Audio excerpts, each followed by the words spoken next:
l'épisode 300, c'est l'épisode, je n'étais pas sûr qu'on m'entendait, c'est l'épisode 371, c'est la fatigue, nous enregistrons le jeudi soir nos épisodes, vous le savez, avec nos petits camarades. Cette semaine, c'est d'un côté Thierry que nous allons retrouver, ainsi que de l'autre côté David. Salut David, qui normalement, d'habitude, historiquement, vous le savez, est à Bangkok, mais pour des besoins professionnels et familiaux, tu es pour l'instant sur le continent européen, et tu es même en Belgique, autant le dire. Avec une phaut de Bruxelles derrière lui. Avec une photo de Bangkok derrière lui. C'est Bangkok. Je fais exprès. On garde quand même une petite touche thaïlandaise. Vous allez bien les amis? Vous êtes en forme? Super bien. Super, ça va, parfait. On a quelques sujets, voilà, c'est bien fourni, comme toujours. N'hésitez pas, je le dis au début cette fois, à commenter les différents sujets sur où vous voulez en fait. Préférentiellement, vous voyez sur notre site, lestechno.be, c'est là où on a le plus de chances de vous lire, parce que si c'est sur des plateformes de podcast indépendants, machin, etc., là c'est un petit peu plus compliqué. Ou alors, si vous nous regardez en vidéo, c'est encore plus simple, sous la vidéo sur YouTube, vous pouvez également nous commenter nos sujets, vous commentez nos sujets comme vous le voulez. Je vous l'ai dit, je suis un petit peu... voilà. Donc on va directement attaquer avec la lettre A. Comme Armageddon, l'humanité a dévié un astéroïde pour la première fois. On a déjà parlé de ce sujet avec, je ne sais plus avec qui dans l'équipe, mais on en avait parlé. Et là maintenant on a reçu une confirmation, parce qu'on avait vu que ça avait touché, mais on ne savait pas si ça avait marché, par contre, David. Voilà, donc ça a bien marché et comme Armageddon, comme le film, le but de l'expérience était de voir si en cas de où un astéroïde viendrait percuter la Terre, aurait prévu de percuter la Terre si on pouvait le dévier. C'est une première pour l'humanité. On a réussi à dévier un astéroïde. Donc le vaisseau DART qui avait percuté l'astéroïde, le nom c'est... Alors comment ça s'appelle? Dimorphos, voilà. Ah, mais oui. Non, parce qu'en fait, l'astéroïde Dimorphos, il tourne autour d'un autre astéroïde qui s'appelle Didymos. Voilà. D'accord. J'étais plus sûr de une espèce de lune de l'astéroïde Didymos. Voilà. C'est une lune de l'astéroïde Didymos, voilà. Et donc le 26 septembre, il a frappé la surface et il fallait évidemment un petit peu de temps pour voir si la mission était bien un succès. Et ça a été confirmé par la NASA. Je pense que c'était hier, c'était le 12. Oui. Tout à fait. Le 12 octobre, que la mission a été un succès bien au-delà de ce qui était espéré. Donc l'orbite de l'astéroïde autour de son astéroïde parent a été raccourci de 11h55 à 11h23, donc l'orbite a été diminuée de 32 minutes et ils s'étaient mis un but que c'était 73 secondes qui était considéré comme un succès. Donc ils sont 25 fois plus haut que ce qui est prévu. Maintenant, comme je le disais, c'est un astéroïde qui tourne autour d'un astéroïde. Il ne fait que 160 mètres de diamètre et ne présenterait aucun danger pour la Terre, même s'il venait à la percuter de face. Donc, c'est un petit succès, mais c'est, comme on dit, c'est un petit pas pour l'homme et un grand pas pour l'humanité. Et pour Bruce Willis aussi, par la même occasion. Non, je suis désolé. Ce qui aurait été ballot, je pense que je l'avais déjà mentionné la dernière fois qu'on a parlé de cette opération, c'est de le mettre sur la trajectoire de la Terre, du coup. Mais oui, justement, je pensais à ça. Alors, on a réussi à dévier, mais la mauvaise nouvelle, c'est qu'il arrive sur nous maintenant. Oui, c'est ça. Donc, on joue quand même avec les lois de la nature de manière assez... en même temps, c'était Xavier qui nous en avait parlé, je me rappelle. En même temps, c'est vrai que c'est spectaculaire. Parce que, tu l'as dit, c'est un tout petit astéroïde, et on est arrivé à le toucher avec une précision millimétrique. Enfin, eux, moi pas. Et donc, c'est quand même assez impressionnant, enfin, d'arriver à calculer une trajectoire pareille. Voilà, moi, je reste toujours ébahi. Pas du tout ma spécialité, mais je trouve ça toujours bluffant, quoi, comme façon de faire. Et un peu inquiétant aussi, il faut le dire. Ok, je pense que Thierry a dit ce qu'il voulait dire. Oui, David voilà, aussi. c'est dit. On a fait le tour de l'astéroïde et on passe à la lettre C. C'est un sujet rondement mené, j'ai envie de vous dire, alors que j'ai perdu le pointeur de ma souris. Voilà, c'est comme compteur, Thierry, quand plus d'1 million de personnes te regardent sur Twitch. Je vois de quoi tu veux parler. C'était l'événement de la semaine passée, en fait. Et puis ça n'arrête pas d'être ressassé sur les réseaux, à l'image de Canal+, qui a aussi fait toute une série de posts. On parle de GP Explorer, hein, il faut être... Voilà, un prix de Formule 4, avec des stars des réseaux sociaux, principalement des youtubeurs, tout ça sous l'égide de Squeezie. Ça coûte quand même pas mal d'argent, hein, parce qu'il faut savoir qu'une saison, c'est, je crois, l'ordre de 200 000 € ou un truc comme ça, pour une écurie, pour une voiture. Et moi, passionné de sport automobile, puisque la semaine prochaine, Yoko et moi, on repart sur un circuit. Avec Yoko. Voilà, j'ai pas pu m'empêcher de partager cette news. Et ce qui est assez amusant, c'est de voir que les médias se sont sentis. Alors il y a tous les médias professionnels, rattachés à la cause automobile, mais les médias traditionnels, ils n'ont pas pu passer à côté de ce record d'audience, puisqu'effectivement tous se sont fendus d'un petit poste, d'un relais. À moindre échelle, hein, on n'a pas vu non plus tout ça sur TF1 à grandeur d'écoute, mais atteindre le million de viewers sur un événement qui a aussi ça a même dépassé, et puis il y avait 40 000 personnes physiquement sur cette course qui a duré toute une journée, parce qu'il y avait les qualifs, il y avait un championnat, et puis après la course, la finale. Moi je dis chapeau, parce que derrière se cache non pas juste un record, mais également une espèce de cause que j'aimerais souhaiter comme étant louable, c'est d'amener le plus de jeunes ou le plus de personnes, pas forcément les profils auxquels on pense, à pouvoir faire de la course automobile, à pouvoir accéder au sport auto. Ça, c'est ce que nous raconte Squeezie. Mais si je vous parle de tout ça, c'est simplement, je suis super content, je suis super amusé de savoir qui a gagné. C'est on va pas donner le nom de l'écurie, parce qu'elle est rattachée à un sponsor et ils nous donnent pas d'argent, donc voilà. Mais ce sont messieurs Chabrier et Sylvain de Villebrequin, la seule émission où on peut péter et rôter pour raconter des choses intelligente, mais surtout fondée et passionnante sur l'automobile. Moi, je les suis depuis le début et je vois leur avancée avec, par exemple, cette Fiat Multipla ils sont à bout touchant de la mettre sur circuit. Je trouve fabuleux. Et puis surtout, c'est une belle claque, parce que il y a quand même des participants qui venaient d'avoir le permis, et puis on a un gars, en l'occurrence Sylvain, qui touche parce qu'il est vraiment passionné de bagnole, il conduit bien. Ils viennent d'ailleurs très souvent en Suisse, parce qu'il y a des très très belles voitures ici dans certains garages de luxe, on va dire, pour essayer des bolides qu'on pourra jamais s'acheter. Donc voilà, moi je suis très content pour eux. C'est pas forcément technologique que je vous raconte, mais par rapport à ce qui se passe avec Twitch, avec voilà, c'est web, c'est joli, et puis c'est surtout un pied de nez à l'historique de Twitch, qui était l'apanage des gamers. Preuve est faite maintenant qu'on peut amener n'importe quel type de show, pourvu qu'il y ait du show. Quelques précisions quand même par rapport aux chiffres. 37 000 personnes dans les tribunes. Ouais, j'avais dit 40 pour arrondir. Un peu plus d'1 million de personnes, de spectateurs simultanés. 12 millions et demi de spectateurs cumulés. C'est énorme, évidemment. C'est fantastique.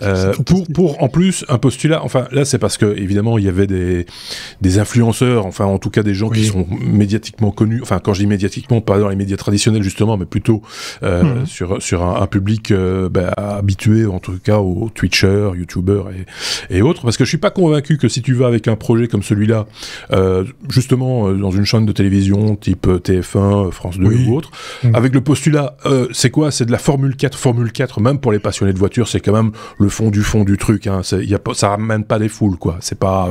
voilà. Donc, bon, voilà, on va faire tourner des gens sur un circuit avec Formule 4, machin, etc. Ok, ça va faire et on vise autant de monde, personne ne signe. Non. On préfère les faire danser ou chanter. On a un oui, par exemple. Exactement. Et donc, voilà, moi je trouve ça plutôt, c'est sympa sur la démarche, etc. Il paraît que ça a coûté quand même 3 millions d'euros et qu'ils sont pas certains de rentrer dans les frais. Hein, donc, c'est sûr que. Et alors, j'ai appris d'autres trucs par la bande entre temps, c'est que c'était TikTok, je pense, qui était un des principaux partenaires médias.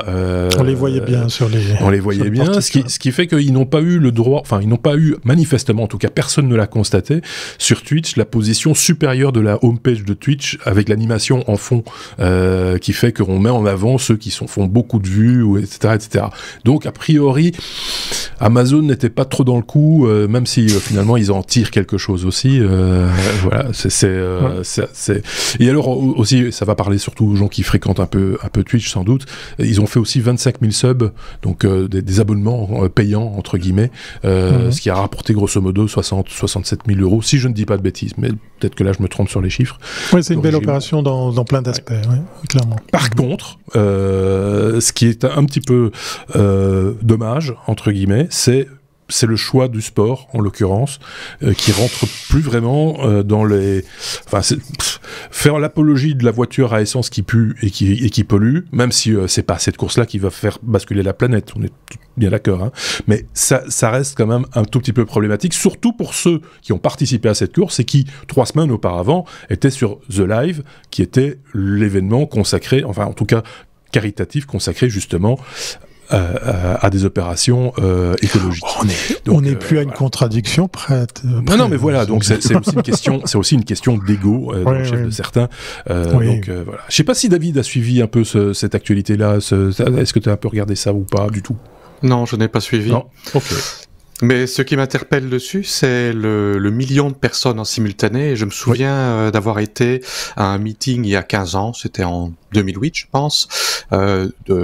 C'était en Belgique, de grosses sociétés télécom qui parlaient de l'avenir de l'IPTV en disant que les réseaux Internet n'étaient pas adéquats pour ça. Et maintenant, avoir 1 million de spectateurs en simultané, moi je pense à l'aspect technique en voyant ça. Et je me dis, on y est maintenant. Et puis bon, maintenant, aujourd'hui, la TV, c'est de l'IPTV quasiment partout, c'est de la connexion Internet, donc voilà, on y est arrivé.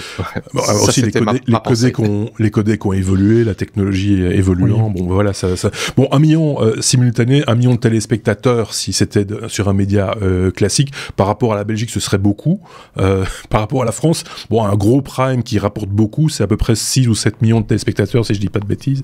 Voilà, on est dans cette marge-là, sachant que ici t'avais des spectateurs belges, suisses, français, enfin du monde entier. Ils ne sont pas à se moquer quand même de l'événement, hein, les médias traditionnels, les télévisions, et on pense là effectivement aux grands groupes français.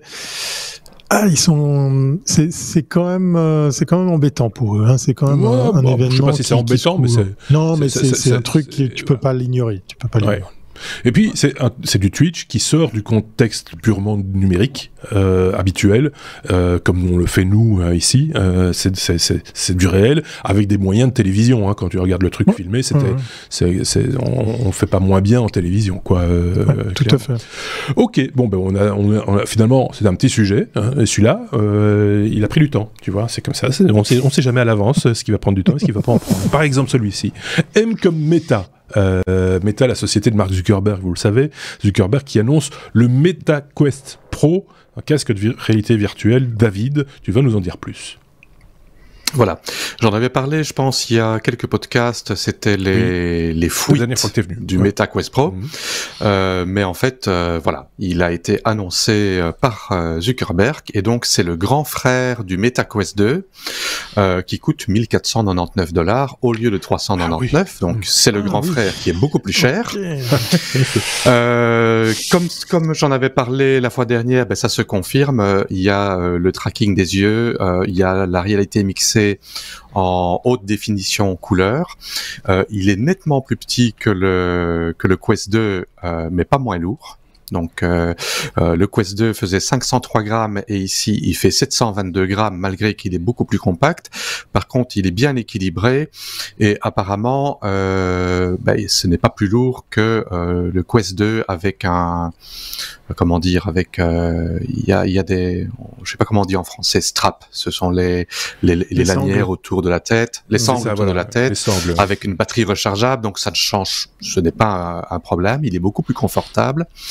Il sera mis en vente le 25 octobre. Le gros point négatif, c'est la batterie qui a beaucoup moins d'autonomie. On parle de 1 heure à 1h30, 2 heures d'autonomie contre 2 à 3 heures pour le Quest 2 avec 2 heures de charge. La batterie n'est pas amovible, donc on peut pas dire qu'on a 2 batteries et que quand elle est vide, on la change. Ah oui, il faut vraiment s'arrêter, quoi. Ouais. Donc, mais j'imagine qu'il y aura peut-être évidemment, si c'est un câble USB branché pendant qu'on l'utilise, ce n'est pas génial. Ou alors peut-être des packs batteries à mettre sur la tête. Non, mais tu peux très bien avoir un petit câble pas trop long et à la ceinture. Tu le mets dans la poche, un power bank. Pourquoi pas? Ça va rajouter quand même un peu en autonomie. Enfin, je pense. Oui, c'est vrai qu'on a des systèmes VR où on a en fait l'ordinateur comme backpack, comme sac à dos. Oui. Ce n'est pas exclu. Donc, voilà. Question processeur, on parle d'un Snapdragon XR2+ contre un XR2 pour le Quest 2. Pour le Quest 2, donc c'est pas grande différence. Par contre, il y a 2 fois plus de RAM, on passe de 6 à 12 Go de RAM. Il n'y a que 256 Go de stockage. Le Quest 2, c'était 128 ou 256. Ils ont une version 64 au début. Question résolution d'écran, c'est très similaire. C'est 1800 x 1920 contre 1832 x 1920. Par contre, l'écran est de meilleure qualité, avec un contraste 75% meilleur. D'accord. Et avec évidemment le système de lentilles, ce sont plus des lentilles Fresnel, ce sont des lentilles très compactes, donc ça a un champ de vision beaucoup plus grand, un rendu fovéal qui est une nouvelle technologie, donc l'immersion est nettement meilleure. Pour ce qui est du tracking, les manettes comportent au lieu des anneaux, il y avait des anneaux LED. Oui. Des LED infrarouges pour le tracking, ça a été remplacé par des caméras. Donc sur le dessus des manettes, il y a une caméra sur chaque manette et il y a également une caméra en dessous des manettes. Il y a des caméras qui sont à l'intérieur du casque pour faire le tracking des yeux, des caméras à l'extérieur pour faire la réalité augmentée en haute définition. Apparemment, ça permet de faire une détection d'expression faciale, froncement de sourcils. Maintenant, les manettes également n'ont pas de batterie, n'ont pas de piles. Les manettes avant c'était des piles AA standard. Maintenant ce sont des batteries rechargeables qu'on doit recharger via un dock qui est fourni, qui fait la taille d'une assiette pour charger des manettes et le casque. Mais le casque est utilisable sans manette avec la reconnaissance des mains. Et apparemment ça commence à fonctionner de mieux en mieux. Donc voilà pour le casque. Par contre, Meta n'est pas en super bonne position pour l'instant parce que là, il n'arrive plus à capter de nouveaux utilisateurs. Leurs revenus sont en baisse, leur action a baissé de 60% depuis le début de l'année. Leur système, leur plateforme VR phare, qui est Horizon World, ne convainc pas, même leurs propres employés. Ouais. Donc voilà. À voir comment ça va évoluer, surtout qu'à ce prix-là, ça coûte très cher et ce n'est pas très grand public. Le métavers de Facebook fait des bulles. Bon, il paraît qu'ils ont trouvé des jambes maintenant sur les. Oui, j'allais dire, c'est la grande nouveauté. Oui, et ça n'a pas fait rire les actionnaires apparemment, qui se sont dit qu'il y avait d'autres choses à faire que de faire des jambes sur un avatar. Oui, c'est ça fait cher la jambe. Mais ce qui est moins drôle, c'est que c'est quand même des vagues de licenciements qui sont prévues, je pense. Il y a de la charrette. Il y a de la charrette, donc ça va pas être facile. En même temps, c'est facile pour personne en ce moment, il faut le reconnaître aussi. Donc voilà, on sourit un peu parce que c'est Mark Zuckerberg qui a que ceci et cela. Derrière, il y a des gens quand même qui doivent bouffer. Mark on te salue. Donc, voilà. salut vieux. Ok, bon, on a bien fait le tour de ce sujet. Merci beaucoup, David. On va repasser la parole à Thierry pour parler de... Alors là, c'est de nouveau laconique. Moi, je ne sais pas du tout de quoi il s'agit. NSFW, c'est un acronyme. C'est un acronyme, je m'en doute bien. Voilà.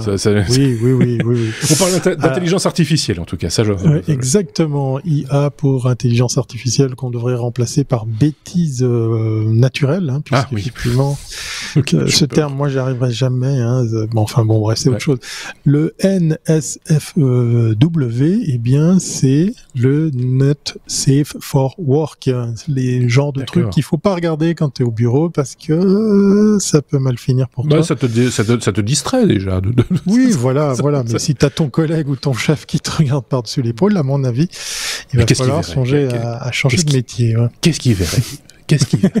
Il verrait que effectivement, ça y est, on peut laisser tomber. Hein, vous savez, les générateurs de deepfake, on s'amusait à prendre la photo d'une actrice pour la coller par-dessus, soit une image, soit une vidéo, pour en faire quelque chose qui était faux, hein, puisqu'effectivement, vous pouviez choisir une star et puis un extrait de film pour adultes, et puis faire jouer ce que vous voulez à cette personne sans qu'elle ait jamais tourné cette séquence. En fait, maintenant, c'est beaucoup plus simple. Il suffit d'aller sur des générateurs d'images d'intelligence artificielle. Hein. Ça me fait mal chaque fois. Je saigne de la bouche quand je dis ça. Pour en fait créer des images pornographiques, parce que ça y est, il y a déjà des serveurs, il y a déjà des sessions, que ce soit sur Discord ou d'autres sites, où vous pouvez un peu faire du underground. Pour parler bien anglais. En gros, dessine-moi une super créature avec très peu de vêtements et du 90, du 90D. Voilà, ça y est, on y arrive. Ces images commencent à peupler le web parce qu'il y a des petits malins qui s'amusent à le faire.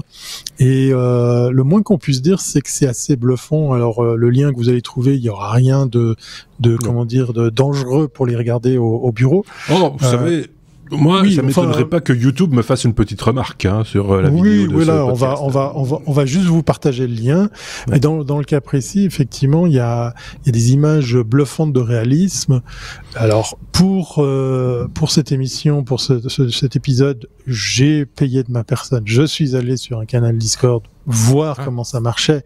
D'accord. Et puis, qu'est-ce qu'il y avait comme image? Alors, j'en ai pas produit, hein, j'avais pas le temps et puis j'avais pas envie de m'essayer, parce que vous savez qu'il y a un langage qui est propre aux intelligences artificielles quand on va sur ce genre de générateur d'images. C'est de la prose, mais vraiment de fond en comble. Ouais. Et j'ai été bluffé de voir le nombre de détails que certains utilisateurs avaient entrés dans la machine.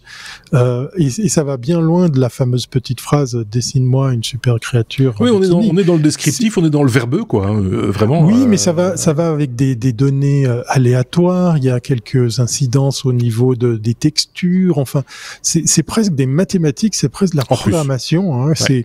Ça peut prendre un sacré paragraphe de descriptif, et le résultat est au-delà des attentes, puisqu'effectivement, il y a certains qui s'amusent à faire de l'image qui est assez cartoonesque, d'autres donnent dans l'image réelle. Après, il y a aussi beaucoup de fantasmagorie, qu'on mélange des textures, des ambiances, des choses comme ça. Et le moins qu'on puisse dire, c'est que tout ce petit monde a beaucoup d'imagination pour s'amuser à recréer quelque chose qui serait pas forcément réalisable en vrai, puisque j'ai pu voir, par exemple, des mélanges de textures mélangés avec le corps des personnes. C'est assez troublant, c'est assez bluffant, et le côté bluffant de tout ça, c'est effectivement le charabia qu'on doit donner à manger à la machine pour qu'elle exécute et qu'elle produise ces images. Bémol dans tout ça, y est, c'est qu'il y a des gens qui vont s'en servir pour des fins assez... dénonçables, puisqu'effectivement, il y a déjà des cas bien plus graves où on s'amuse à malheureusement descendre l'âge des personnes qu'on crée. Ouais.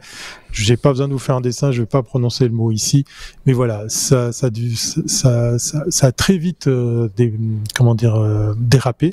Et puis il faut savoir qu'effectivement, par exemple, pour DALL-E, Ça y est, c'est ouvert. Il n'y a plus les listes d'attente. Tout le monde peut y aller. On en avait déjà parlé. Peut se créer son compte. Voilà, comme on l'avait déjà dit ici. Ici, c'est un outil. Donc, ça y est, c'est un outil concurrent de DALL-E, en l'occurrence. C'est oui, et puis il y a des Diffusion. canaux qui s'appellent non stables. Enfin, il y a des alternatives de canaux de création. Je me permets de rendre hommage. C'est un des sous-titres de l'article que tu nous as épinglé de l'ADN, l'ADN.eu. On vous a mis le lien évidemment dans la description. Mais c'est de l'open source à l'open saucisse. Je trouvais ça.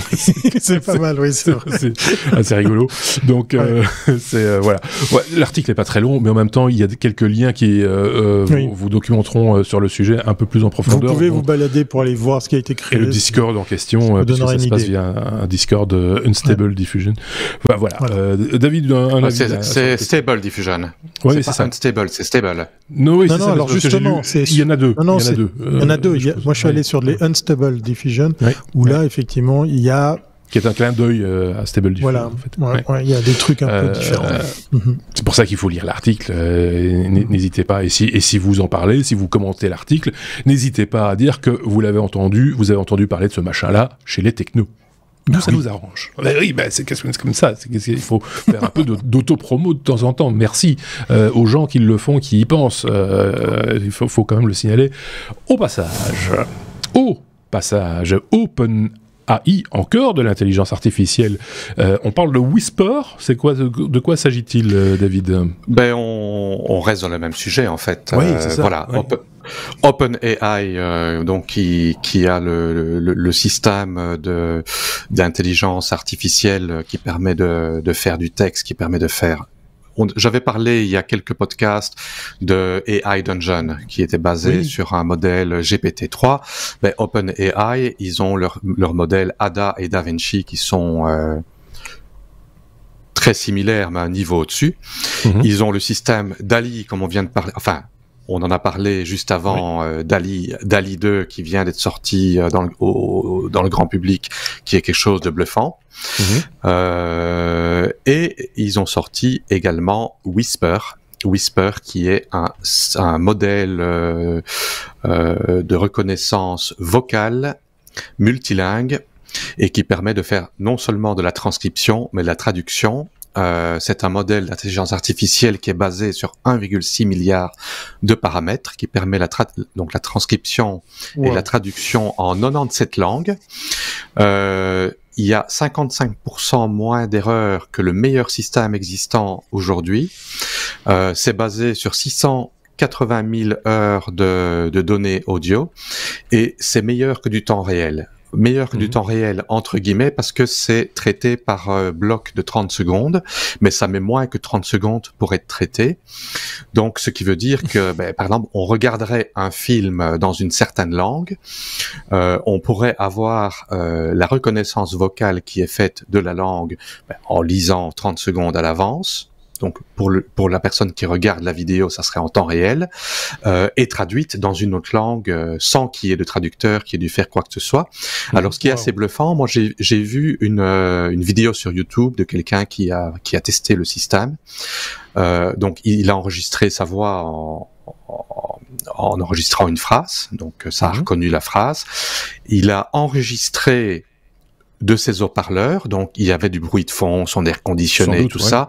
Et il a fait l'exercice 5 fois, et à la fin, on n'entendait vraiment quasiment plus rien. Et ils ont différents modèles, donc des modèles différents, évidemment qui demandent une puissance de calcul différente, mais le modèle le plus élevé est bluffant. Ça reconnaît de manière très correcte, très fine. Quelque chose qui est dit dans un bruit que aucun d'entre nous ne saurait comprendre quoi que ce soit. Donc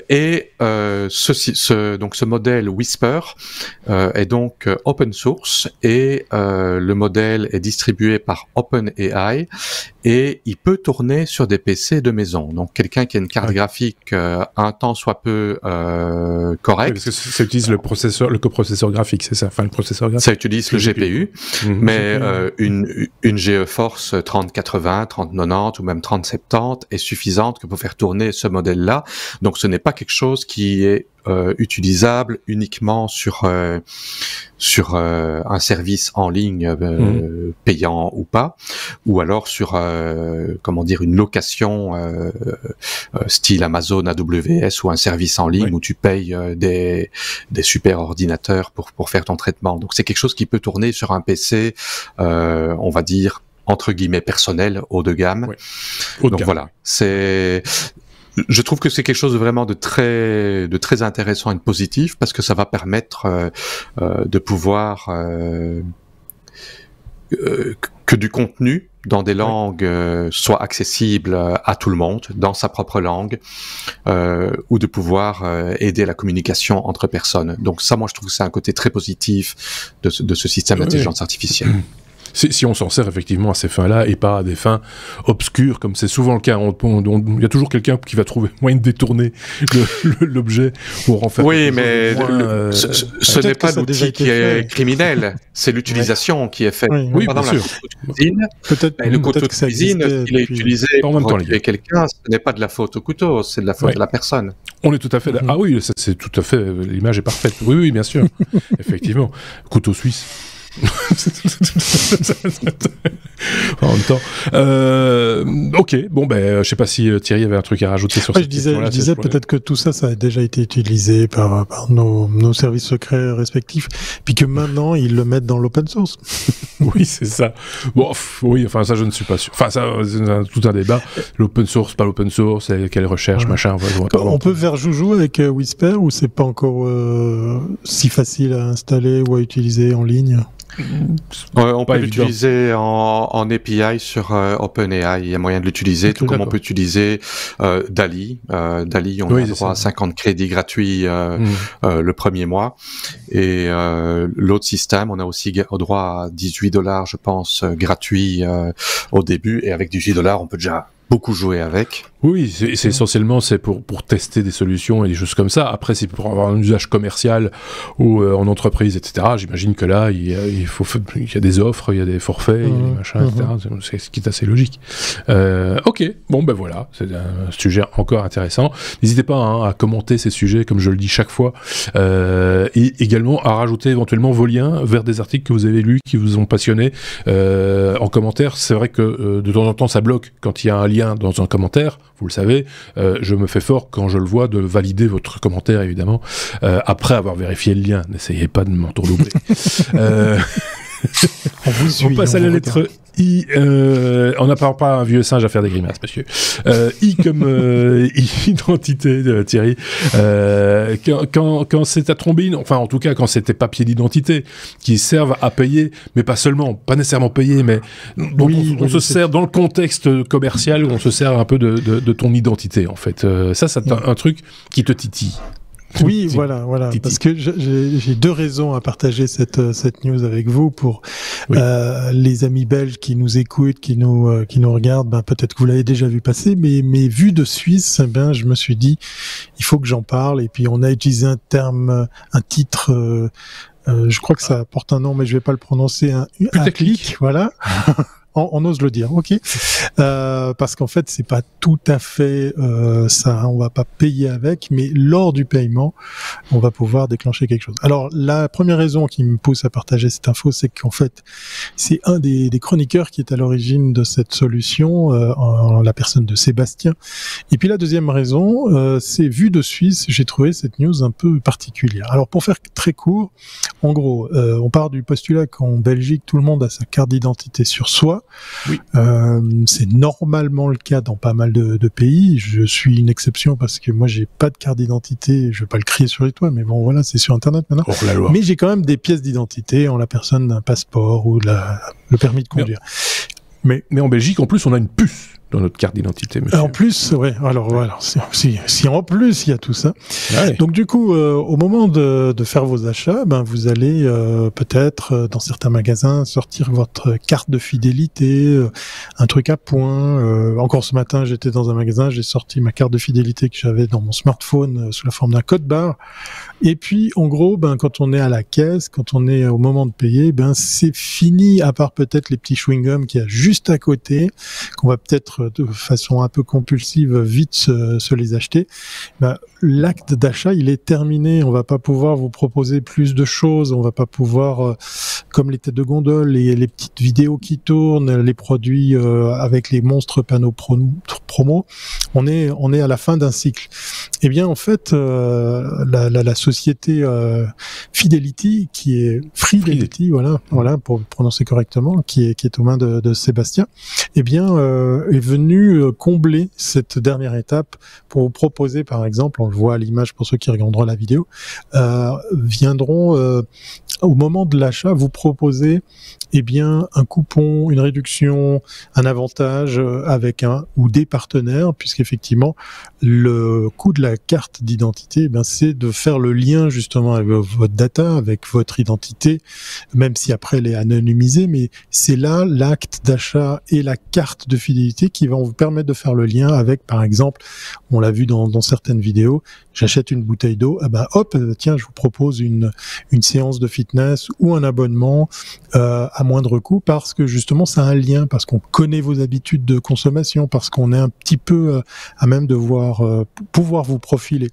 Les cartes de fidélité font pareil, mais sauf que effectivement elles font que d'enregistrer vos habitudes d'achat. Là, on franchit une étape supplémentaire, puisqu'on va pouvoir proposer de façon vraiment très réactive, eh bien encore quelque chose au moment de payer. Et puis ce que vous verrez sur les images pour ceux qui auront sur YouTube, eh bien c'est que le terminal en lui-même propose une expérience un peu plus enrichissante, puisque effectivement l'écran est beaucoup plus grand, ça tourne sur un OS Android, et on va pouvoir comme ça plugger plusieurs fonctionnalités pour pouvoir, par exemple, eh bien pourquoi pas vous proposer multitude d'arrangements. La deuxième raison, moi, qui m'a poussé à partager cette info, c'est que vu de la Suisse, oui, on a des cartes de fidélité, mais très peu d'utilisateurs ici sont conscients des données qu'elle véhicule, et je suis pas sûr, mais j'aimerais me tromper, que effectivement l'adoption soit comme ça facilement acceptée par les utilisateurs. On a discuté avec le fondateur, en la personne de Sébastien. Eh bien, très souvent, en fait, cette espèce de crainte disparaît très vite, puisque l'avantage de ce système, et ça, c'est ce que j'ai appris avec cette news, c'est qu'on a toujours, normalement, cette pièce d'identité avec soi, donc on a toujours sa carte de fidélité. C'est là où je trouve ça très fort, même si ça existe depuis quelques temps en Belgique. C'est pas le cas ici en Suisse, ça va peut-être être le cas dans d'autres pays. Je me réjouis de voir ce que ça va donner. Est-ce que David, j'ai tout bien résumé, parce que David est ma caution ici, parce que David en plus est impliqué dans ce projet. Oui, c'est ça. Donc on n'en fait pas souvent état de ce que font les chroniqueurs dans leur vie de tous les jours. Ici, c'est dans l'actualité. Donc on peut pas passer à côté. C'est l'actualité technologique. Ça peut intéresser évidemment au premier chef nos amis auditeurs belges, mais aussi français qui n'ont pas encore accès à ce type de technologie. Ça viendra très certainement. Peut-être que ce sera même David ou Sébastien qui seront derrière la solution à venir en France, qui sait, puisque manifestement il y a des visées aussi internationales avec ce type de produit. David, on va te laisser la parole. Qu'est-ce que tu pourrais rajouter par rapport à ce qu'a dit Thierry, puisque là il y a écho. Donc oui, tout à fait. Donc la carte d'identité, c'est obligatoire en Belgique d'avoir sa carte d'identité sur soi ou un document d'identité. C'est vrai que si on est expat, c'est mon cas. Je suis déjà revenu dans le passé en Belgique sans ma carte d'identité. J'avais mon passeport, mais j'ai une carte d'identité belge malgré tout.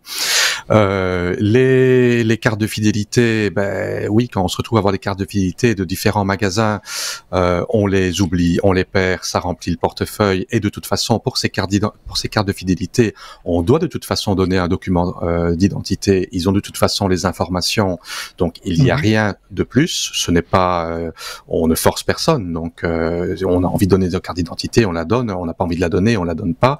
C'est utilisé comme carte de fidélité. Ça permet non seulement de pouvoir proposer des choses qui sont intéressantes pour le client, qui sont en rapport avec ce qu'il a acheté, ou lui proposer une garantie. qu'il aurait peut-être oublié d'acheter, par exemple, de prendre autrement.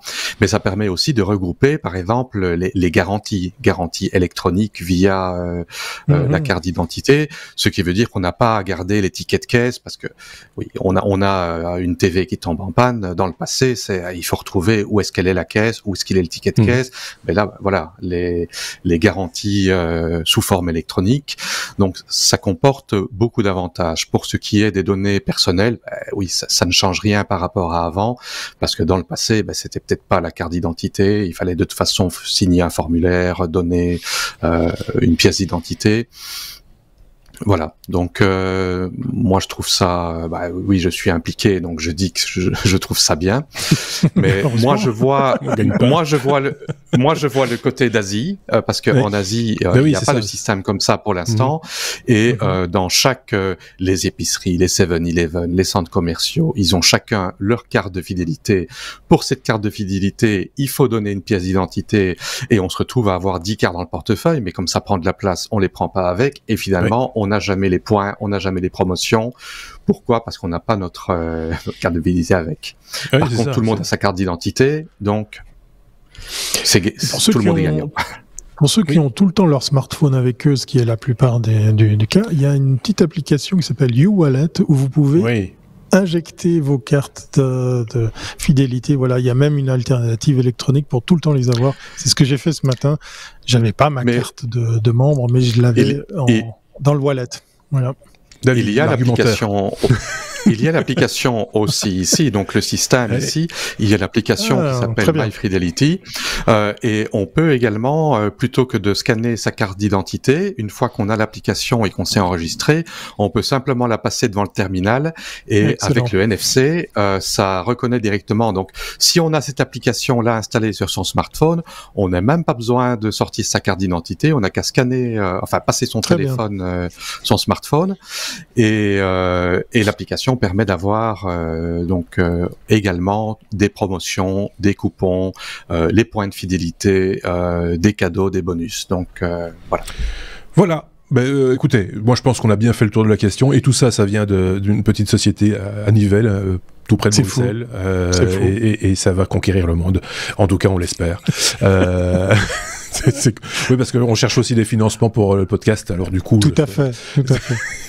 Gros appel du play. Ceci étant dit, c'était pas du tout une communication sponsorisée, je vous le dis, c'est du copinage, certes, mais en même temps, il y a un véritable intérêt pour la question, je le répète, et donc, si vous avez des commentaires à faire, et si même Sébastien a des commentaires à faire, je pense qu'il les rajoutera lui aussi, par exemple, sous la vidéo, où on en reparlera, ou à l'occasion peut-être d'un live, si on arrive à refaire des lives un jour.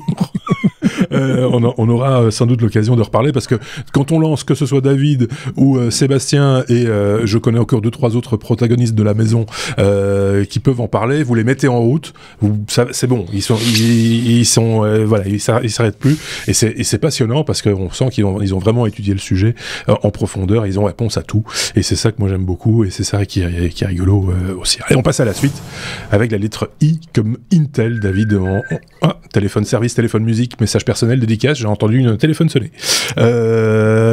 Non, c'est pas ça. Donc, I comme Intel, voilà, on y est. Intel confirme la fuite du BIOS d'Alder Lake, je vais y arriver. Alder Lake, c'est un des processeurs, c'est un des, maintenant, principaux processeurs d'Intel, si je dis pas de bêtises. Oui, ce sont les processeurs Intel génération 12. C'est ça. Les fameux processeurs qui avaient les cœurs efficient et les cœurs performance. Donc voilà. Et il y a eu un leak du source du BIOS. Donc le BIOS, c'est Basic Input Output System. En fait, c'est la couche software en dessous du système d'exploitation. Donc un processeur en lui-même, mis à part si on l'utilise vraiment à bas niveau, c'est assez compliqué, avec les processeurs modernes en tout cas. Et donc c'est une couche avec qui fait une couche d'instruction à bas niveau, qui permet également de faire les mises à jour processeur. Par exemple, s'il y a des failles de sécurité qui sont détectées dans le processeur, le BIOS permet de faire une mise à jour du microcode du processeur pour corriger ces erreurs. Ça a fuité, donc le code source du BIOS. Intel a confirmé que le leak était valide. Donc, quand il y a un leak, on ne sait jamais si c'est vrai ou si c'est pas vrai, parce que bon, il y a des informations. Parfois, il y a des anciennes versions qui sont divulguées sur Internet, mais qui sont bourrées de virus et de choses comme ça. Ici, Intel a confirmé. Ils disent que ça n'a pas de risque de sécurité parce que de toute façon, vis-à-vis de leurs partenaires, il y a un système qui s'appelle le bug bounty. Donc, c'est on appelle comment ça en français? Ce sont des récompenses qui sont données pour trouver des coquilles dans le code. Et de toute façon, leurs partenaires font partie de ça et ils invitent toute personne qui mettrait leur nez dans le code et qui trouve un bug de leur rapporter et ils pourraient éventuellement recevoir une récompense s'ils trouvent quelque chose. Maintenant, Intel dit ça d'un côté, de l'autre côté, apparemment, ça contient quand même des informations hardware qui étaient entre guillemets secrètes, comme par exemple les clés privées pour signer la protection BootGuard, qui est une protection qui permet de sécuriser le boot de la machine. Bon, maintenant, c'est dans le code, dans le code source. C'est différent que le BIOS compilé. Ça documente également des registres. Donc dans le processeur, il y a le processeur a tout un jeu d'instructions pour faire des choses, mais il a également des registres. Ces registres, ce sont des emplacements mémoire interne au processeur qui permettent de faire diverses choses et d'activer et désactiver certaines fonctionnalités, ce qui est le cas ici. Donc, par exemple, on avait eu le cas il y a pas très longtemps, je pense que c'était justement sur les Alder Lake que Intel avait désactivé via une mise à jour du BIOS les instructions AVX 512 parce qu'il les réservait pour les processeurs professionnel, les Xeon, si je me souviens bien, ça permet d'accéder aux informations de ces registres qui sont entre guillemets secrets.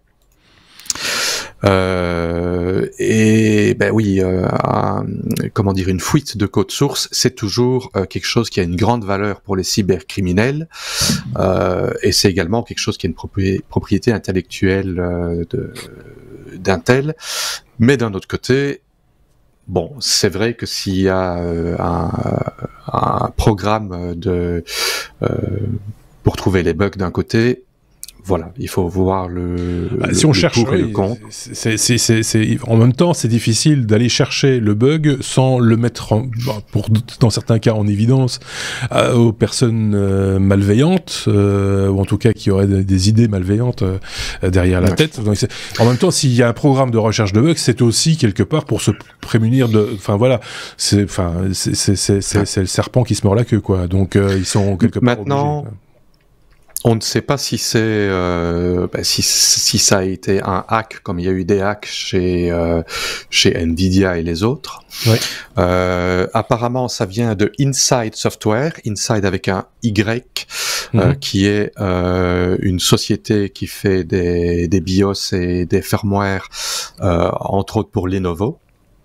Il y a la question, est-ce qu'il y a une rançon qui a été demandée ou quelque chose comme ça, mais en tout cas ici Intel a réagi directement. Ils ont dit que le leak était valide, que c'était bien l'information, et ils ont été assez transparent, je trouve, et ils ont invité toute personne qui met le nez dedans à leur communiquer tout problème qu'ils y trouvent. Donc, je trouve que c'est une attitude très positive, quelle que soit l'origine, qu'elle soit malicieuse ou non du leak.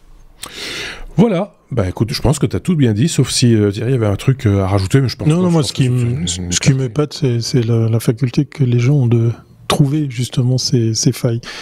Il faut avoir du temps pour faire tout ça. Il faut avoir du temps. Voilà, chacun son job. Chapeau. Mais il y a des gens qui sont passionnés, et il y a des gens qui c'est leur hobby de trouver des failles. Bien sûr. Et et le fait que ça soit divulgué à un plus grand public va pouvoir probablement servir. Boucher des trous de sécurité.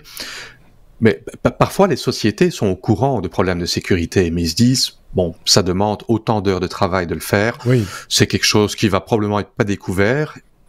Et puis c'est découvert. Mais là, ils vont être obligés de le faire. Oui, c'est ça. Mais en informatique, c'est vrai, c'est bien de le dire aussi, hein, David. C'est un peu comme en médecine, il y a différentes compétences, différents niveaux de compétences. En médecine, tu as des chirurgiens, tu as des médecins généralistes, tu as des gens qui s'occupent uniquement des gens qui sont morts. En informatique, c'est un peu la même chose. Tu as des gens qui programment, tu as des gens qui cherchent la petite bête. Et puis, il faut avoir aussi un peu un esprit analytique et peut-être aussi un peu par jeu. C'est un drôle de jeu, on dirait. Chacun joue comme il veut. Il y en a qui font des sudoku, et il y en a d'autres qui cherchent les bugs. Mais c'est intéressant d'avoir un avis externe qui est dépouillé du contexte, parce que les programmeurs qui travaillent chez Intel, bon, je ne dis pas que c'est le cas spécialement, mais bon, moi je suis dans l'informatique, donc je sais comment c'est. Quand on a le nez dans le guidon, on ne voit plus les bugs. Le nez trop prévu. On devient aveugle de certaines choses. Par contre, si on est deux programmeurs qui travaillent sur des projets différents et qu'on se montre le code l'un de l'autre, on voit des choses chez l'un et l'autre qu'on ne voyait pas soi-même parce qu'on avait trop le nez dedans. Et ici, le fait qu'il y ait beaucoup de personnes qui sont externes et qui vont regarder ça avec un esprit critique et externe, va peut-être pouvoir améliorer les choses. Voilà. Ce qui est un peu l'avantage de l'open source. Aussi, en même temps. Mais ça, on l'avait déjà dit. Ce qui n'est pas le cas ici. Oui, mais enfin, c'est aussi. Enfin, on sait oui, on va y arriver. S comme scam, et on scam, s'il vous plaît. On scam. Quand une japonaise envoie $30,000 à un cosmonaute, ça c'est du scam. Moi je dis chapeau. Je dis chapeau parce que j'ai sorti cette news qui a été aussi partagée sur notre Slack. Merci à mes chers collègues, puisqu'effectivement ce sont principalement eux nos sources d'inspiration. Et quand j'ai vu cette news, je me suis dit il faut que j'en parle, puisque cette année, pour 2 cas à titre perso, j'ai aidé des personnes qui étaient des victimes de brouteurs, puisque c'est carrément ça. Aussi un terme qui est rentré dans le Larousse. Voilà, comme quoi on peut faire une immense boucle. Le terme brouteur, c'est quoi ? Eh bien, c'est ce qui dénomme en fait ces personnes qui se font passer pour des gens. Et c'est assez fou, puisqu'en fait, dans les cas de ces 2 exemples, ce sont des faux militaires qui, depuis le front de guerre, parlaient de leur quotidien et tout ça, pour en finale faire de l'arnaque sentimentale, et puis après accessoirement demander de l'argent. C'est toujours un petit peu la finalité. Mais là, c'est au Japon, et le monsieur, il est très très fort, parce que il n'était pas sur Non. En fait, c'est un brouteur interstellaire quasiment. Exactement. J'ai besoin d'argent pour rentrer sur Terre. En gros, c'est ça le pitch. Alors la pauvre japonaise, elle a 65 ans. Alors je sais pas si à partir de cet âge-là, on est plus susceptible de croire à ça. Mais en gros, pour la faire très très courte, c'est l'équivalent de $30,000 que ce monsieur demandait pour qu'il puisse se payer une fusée pour le retour, puisqu'il était sur la station spatiale internationale. Moi je dis chapeau, parce que à l'autre bout il y a. Alors c'est malheureux pour la dame. Voilà. C'est une news qui est. $30,000, c'est pas cher. C'est pas cher, ça fait pas cher. Pour un retour sur Terre. Alors je sais pas, il est peut-être rentré en seconde, il s'est pas pris la business, je sais pas. Mais c'est fou. Je suis un peu triste pour la dame, parce que encore une fois, le parallèle, je le fais avec les 2 personnes que je connais qui ont failli, qui sont passées à ça de tomber dans le piège. C'est fou comme les personnalités. Alors ce sont 2 femmes, pour être précis. Elles ont totalement changé leur point de vue, leur attitude, leur jugement, leur jugeote aussi, pour carrément marcher à fond dans la combine. Et puis après, grâce à des amis experts en sécurité et des journalistes, on a pu démêler le faux. Un de ces messieurs avait plus de 9 faux compte Twitter au nom d'un célèbre général. C'était la même chose pour l'autre cas, pour l'autre personne, mais aux États-Unis, sur un front de guerre ailleurs, sur le reste de la planète. Ils ont du temps, ils sont très bien organisés, ils font les choses vraiment très très bien. Donc autant je souris avec l'histoire du cosmonaute, autant je me dis plus c'est gros, plus ça peut fonctionner. La preuve, puisqu'effectivement cette pauvre dame, ben voilà, il lui est arrivé une histoire avec non pas un faux militaire, mais un faux cosmonaute. Mais là c'est quand même énorme. C'est voilà, mais en même temps, oui, enfin cette espèce de chantage sentimental, affectif, c'est hyper condamnable évidemment. Dès qu'il sera sur Terre. Il faut l'emprisonner. Hein, oui, bon. C'est qu'est-ce qu'il dit. On sait où tu es, on t'attend. Voilà. Ça, c'est quand même, c'est fou. Mais c'est triste pour les gens qui se font avoir et en même temps, enfin voilà, c'est un problème d'éducation aussi à ces médias, à ces nouveaux médias et à ces outils. Tout le monde n'est pas né dedans, hein, et donc voilà. Voilà qui conclut donc cet épisode, j'ai envie de vous dire, parce que oui, on arrive tout doucement au bout. N'hésitez pas à partager, comme toujours, nos épisodes, ici c'est le 371, sur Facebook, sur Twitter, même sur Instagram, si vous avez envie, il n'y a pas de souci. Vous êtes évidemment les bienvenus sur tous ces réseaux, et n'hésitez pas aussi à partager par les moyens traditionnels, c'est-à-dire le bouche à oreille, hein, quand vous croisez quelqu'un. Tiens, je vous propose une petite citation, comme on a l'habitude de faire en fin d'épisode. Une petite citation, là. Celui qui pose une question risque 5 minutes d'avoir l'air bête. Celui qui ne pose pas de questions restera bête toute sa vie. C'est un proverbe chinois. Pas mal, hein? C'est pas mal. Je suis pas peu fier de l'avoir trouvé, celui-là. C'est pas mal. Donc, n'hésitez pas là aussi, si vous avez de la suite dans les idées, une autre réflexion du même genre, n'hésitez pas à nous en faire part. Peut-être que on vous citera dans les citations. Pour l'instant, on prend des proverbes chinois, des proverbes de tel et tel pays, des fois des citations de gens connus, et souvent même, mais peut-être demain, ce sera vous. Donc n'hésitez pas à partager avec nous vos pensées, je vais dire ça comme ça. Merci beaucoup Thierry, merci beaucoup David. Merci, on va Marc. se retrouver bien vite parce que évidemment vous avez encore des choses à dire, et on se retrouvera pour un bonus évidemment qui s'en vient, s'il n'est pas déjà là d'ailleurs. Donc à très bientôt. Salut. Ciao.